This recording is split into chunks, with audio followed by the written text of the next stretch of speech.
In a stunning move, a federal judge ordered Washington County Sheriff's Office release criminal defendants from jail if they've been held without a lawyer for 10 days. In his ruling Tuesday, U.S. District Court Judge Michael McShane described Oregon's flawed practice of holding unrepresented people in custody as an embarrassment, explaining, "It's a complete tragedy, and nobody seems to have an answer."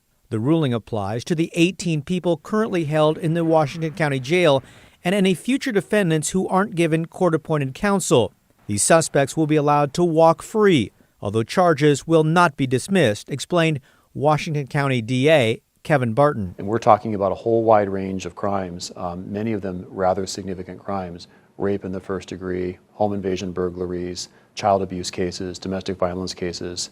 So I worry very much about the public at large and the specific named victims in those cases whose personal safety will be at great risk when people are released. While the ruling is focused on Washington County, it highlights a statewide problem. Oregon's public defender system, which provides lawyers for those who can't afford them, has been underfunded for decades. Simply put, there just aren't enough lawyers to do the job. As a result, there are currently more than 170 criminal defendants statewide in custody without a lawyer.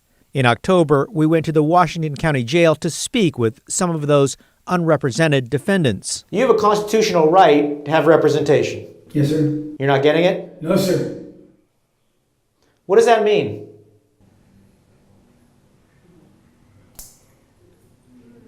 It means I'm scared.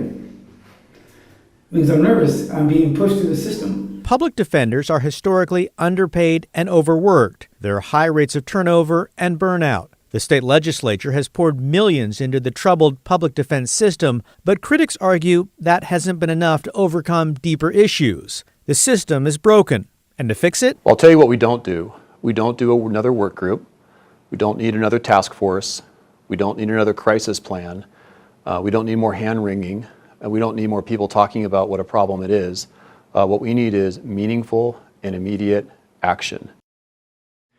Kyle joins me now. Super interesting, but I thought the legislature passed a law to fix all this. It did. It provided more money, which is really important, obviously, and also provided structural change. Now, these are pretty lofty goals. The reform they're calling for could take quite some time. Also, getting new lawyers to do the job, that's going to take a long time as well. So that's out in the pipeline. Exactly. And that's a frustration that you heard from the DA and many others. There's no sense of urgency here. Like, this is a crisis we need to deal with now.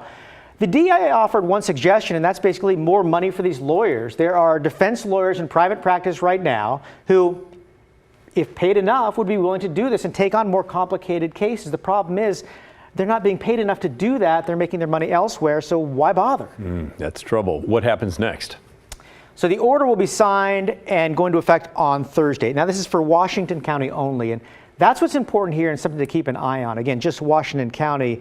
The Federal Public Defender's Office, which is fighting on behalf of these defendants that don't have a lawyer, they could very easily go back into court and say, listen, we want temporary restraining order in various other counties where there are defendants sitting there without a lawyer. And a federal judge could rule in the same way he did in Washington County. I mean, it makes sense. Same problem, different place, same rules apply. Yeah. Good stuff. Thanks as always, Kyle.